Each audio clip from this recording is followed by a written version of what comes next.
Assalamualaikum warahmatullahi wabarakatuh. Perkenalkan, nama saya Lala Fraswita, Stambuk P101 18206. Saya dari Fakultas Kesehatan Masyarakat. Nah, di sini saya akan menjelaskan uji validitas dan reliabilitas.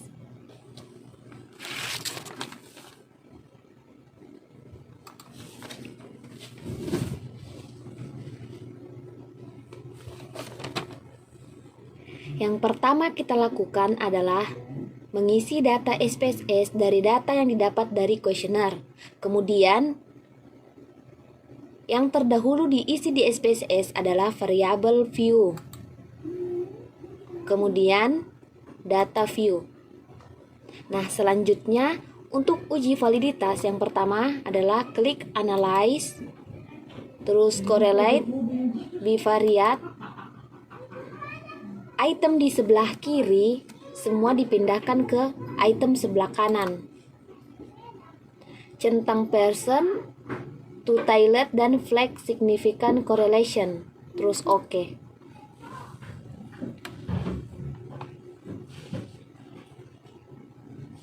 Nah, jika sudah, kita masuk ke outputnya. Di sini ada tabel correlation. Terus kita ingin membandingkan dengan R produk.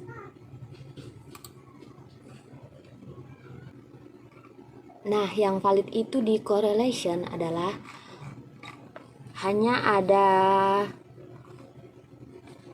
penghasilan tiap bulan. Ini penghasilan tiap bulan.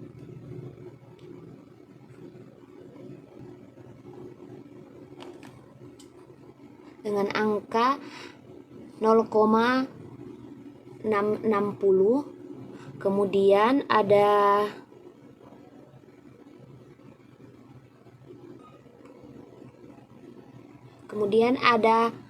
manfaat gizi. Kemudian yang selanjutnya yang valid adalah pengetahuan manfaat gizi ibu hamil, yaitu 0,517.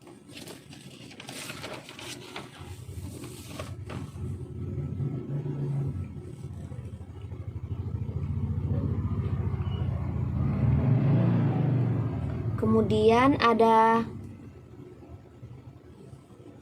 meminum tablet FE, di mana angkanya 0,594.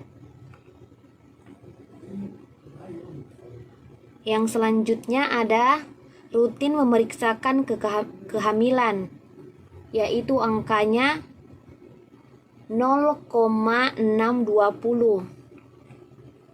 Selanjutnya aktif menanyakan kondisi ibu dan anak,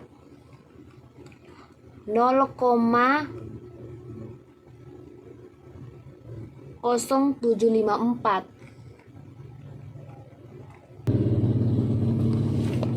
Nah, selanjutnya yang valid itu ada pengetahuan imunisasi TT, di mana angkanya itu 0,675. Selanjutnya ada aktif menanyakan kondisi ibu dan anak, di mana angkanya 0,754.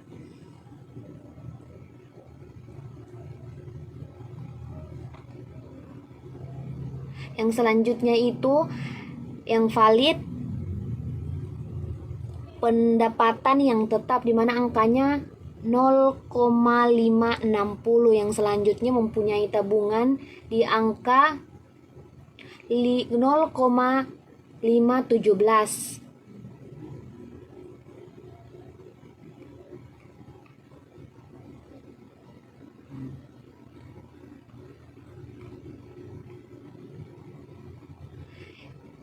Kemudian selanjutnya itu yang valid ada pemenuhan kebutuhan ibu hamil, di mana angkanya 0,630.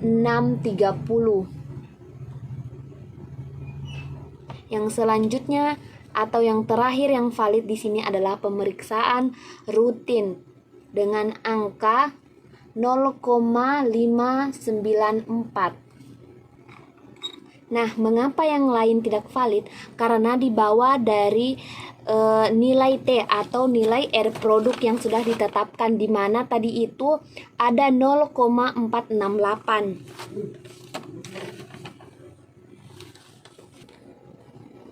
Jika nilai correlation lebih besar dari R produk yang di angka 18 tadi ini 0,48, maka dianggap valid. Nah, jika di bawah 0,48,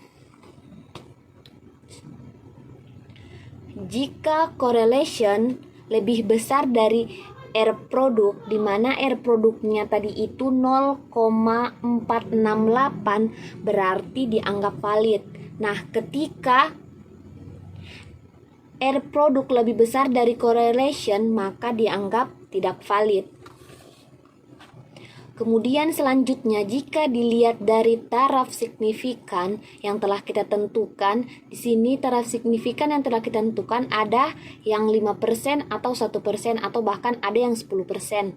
Nah, saya mengambil taraf signifikan yang telah saya tentukan adalah 5%. Nah, ketika kita ingin melihat taraf signifikan valid atau tidaknya, kita melihat di total. Nah, di sini yang valid itu, nah jika dilihat di total, maka yang valid di sini adalah 0,02, di mana itu adalah penghasilan tiap bulan. Kemudian, nah selanjutnya yang valid berikutnya itu ada di 0,04, di mana itu adalah rutin pemeriksaan kehamilan. Yang selanjutnya itu 0,01, pengetahuan imunisasi TT. Yang selanjutnya 0,00, itu aktif menanyakan kondisi ibu dan anak.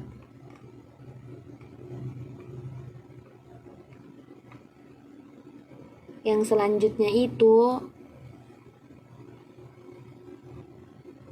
nah yang selanjutnya itu adalah 0,03, yaitu pemenuhan kebutuhan. Yang selanjutnya ada 0,01,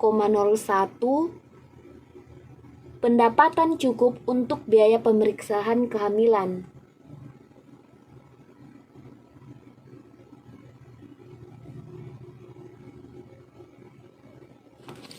Nah, untuk taraf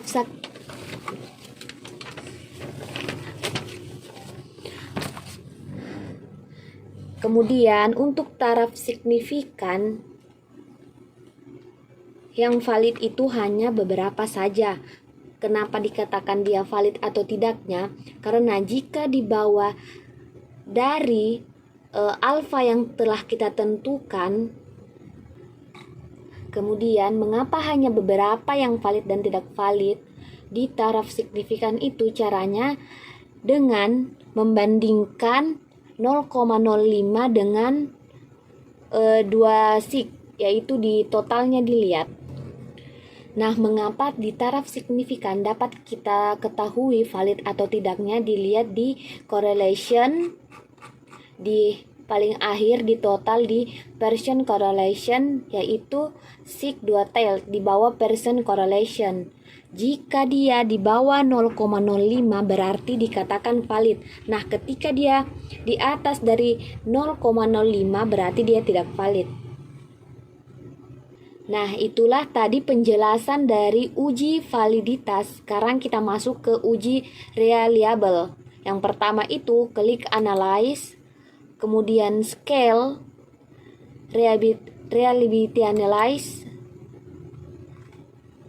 Item di sebelah kiri dimasukkan ke sebelah kanan, kemudian klik statistik. Yang dicentang di sini hanya item saja. Kemudian continue, alpha, modelnya alpha, terus oke. Nah, untuk kemudian kita masuk di uji reliable.